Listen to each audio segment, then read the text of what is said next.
Now today we're going to be diving into the bizarre, the shocking, and even the downright, what the heck is that, side of Greek food. Hey everyone, I'm Ian and welcome to Go Explore Greece.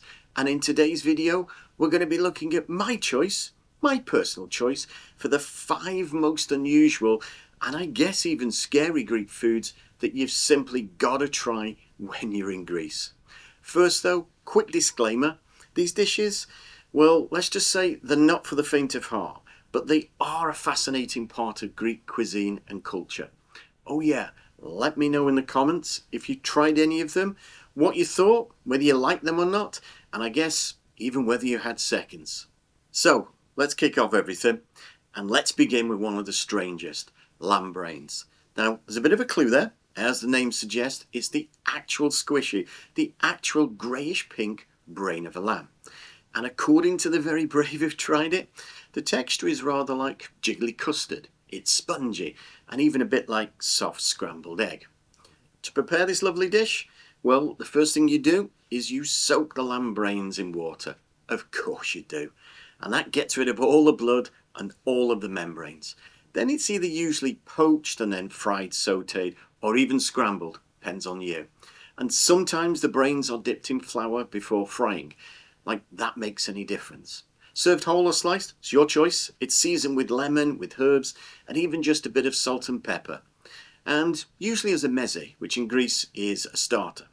Now, consuming offal, such as brains, it's got a really long history in Greece. It was a way to use every single part of the animal, especially in times of scarcity. Now, for each of these dishes, I'm going to give them my very own gross out factor score of 5. So, for this one, I'm going to be quite gentle and give it a mid-score of, you've got to be kidding me, right? Next up, we've got a soup. Bear with me. You see, although most soups have the basic ingredients, you've got onions, you've got celery and got carrots. Not this one. This is Patsas. It's a soup that actually comes with a badge of honour. You see, to prepare, you take the lining of the stomach, also known as tripe, from either a pig or a cow, or even both. Then you throw in loads of vinegar, loads of lemon, olive oil, garlic, spices, cook, and away you go. I guess it's the kind of soup that sort of stares back at you and says, go on, I dare you, try me. So, what's it taste like then? Well, the tripe is going to be extremely chewy, it's going to be very spongy, and if that's not enough for you, you can always take out a foot or two. Yes, I just said that, and you can chew on them. And they're also going to be fatty, they're going to be sticky, and they're going to be chewy as well. If you want to, your preference, the nails can even be left on, and apparently some people even like chewing on them as well. Now, Patsas actually has a very long history as a working class dish, a people's dish, if you will, in Greece.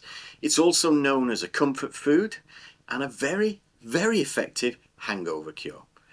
Okay, my gross out factor score on this dish? Well, due to eating the feet, nibbling on the nails, granted it could be a choice, I'm going to give this a resounding, what the heck is that? Okay, I've given you 2 lovely and tasty meat dishes, but what about something different? What about something from the sea? That's the next one on our list. Sea urchin salad. Okay, it doesn't sound too bad, but you see, no pun there, sea urchin salad is made from a certain key part of the male urchin. A part which is also known by many names, including, I've got to be careful here, keep it family friendly, family jewels, love spuds, the boys, the twins. You're getting my meaning? Yeah, okay. Now, harvesting sea urchins right from the beginning requires very, very careful handling.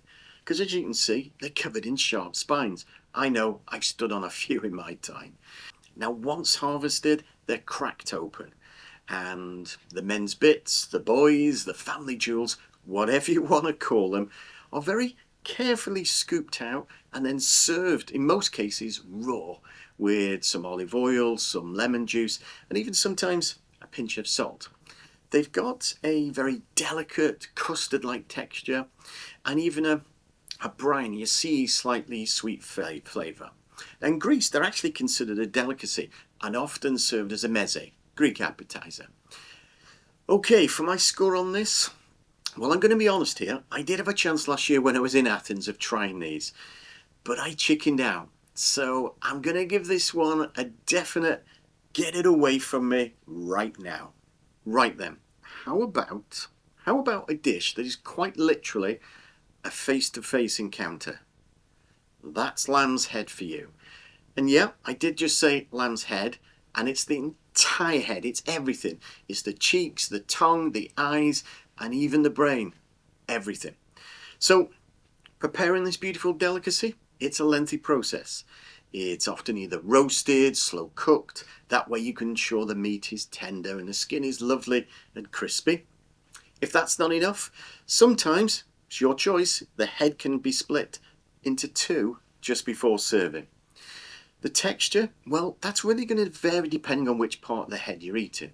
The cheeks, they're going to be tender, tongue is going to be firm, certainly a bit chewy, and the brain, well, remember our first dish, lamb's brains? Texture is essentially going to be the same as that. It's going to be like jiggly custard, and very, very spongy, and even soft scrambled eggs. And the eyes, well, it's your choice. You can have them partly cooked or fully cooked. If you want them partly cooked, be careful because they'll probably burst in your mouth. And a bit more cooked, going to be a bit like boiled eggs. Oh, sometimes the ears are even included so you can chew on them as well. It's actually often served during festive occasions, especially during Easter. And like some of the other dishes I've mentioned, lamb's head has a long history in Greek cuisine. It was a way to utilise every part of the animal, especially in times of scarcity. Now, it's actually pretty easy to pick up a lamb's head in Greece, especially in the capital Athens. For the locals, it means a trip down to the smelliest market there, Varvakias market. That's where they go for all of their meat and fish. And you can actually experience what it's like in the market in a video I've made. The link, as they say, is just up above. It's also in the description. Definitely suggest you check it out. Now, for the gross out factor on this dish, I'm going to give it my highest possible score. I'm going to need an adult and a therapist right now. Okay, my final dish. It's a dish that, due to concerns about mad cow disease, yeah, I just say that, mad cow disease, there's honestly regulations on the making and eating of it. This is Kokoretsi. Now, the preparation of Kokoretsi is either a labour of love or a labour of something, depending how you look at it. You take the intestines of a lamb, goat, or both. You soak them in loads of water, loads of vinegar and lemon juice. You take them out, and then you wrap them around and in between the heart, the lungs, the liver, the spleen, and even more intestines of the same animals. Oh, don't forget, add herbs and spices. Usually it's oregano, pepper, garlic, even a bit of salt, bit of olive oil or lots. Then the rest of the intestines that are left over is wrapped around it, to hold it all together, and then roasted on a spit. It really is actually, despite the regulations, a very popular dish in Greece, especially during Easter. It's served actually as a celebratory food most cases, certainly amongst family and friends. Once again, I think it's a testament to the Greek tradition of using every part of the animal. As for the gross out factor score, well, I'm going to be kind. It's my last dish, so therefore I'm going to give it. Seriously? And there you have it. My choice. The top 5 foods you've just got to try when in Greece. As I said earlier, let me know in the comments below what you think, if you've tried them, whether you not had seconds, and I guess if I should make another video like this. Anyway, thanks very much for watching, and don't forget, go explore Greece.